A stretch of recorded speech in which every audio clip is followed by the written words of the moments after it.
नेपाल छात्र मान छात्री मान जेपरी भाव में मारिले एवं छात्र छात्री मान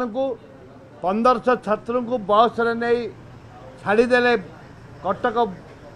रेलवे स्टेशन रे फोपाड़ी देले एवं तांको बाड़ा पिटा करी जेपरी भाव में अत्याचार करिसंती एवं सेमाने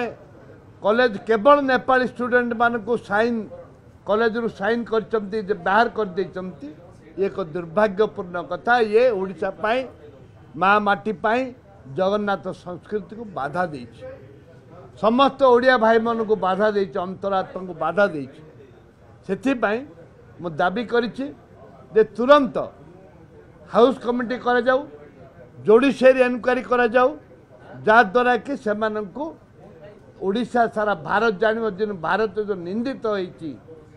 ओडिशा सरकार ओडिशा माटी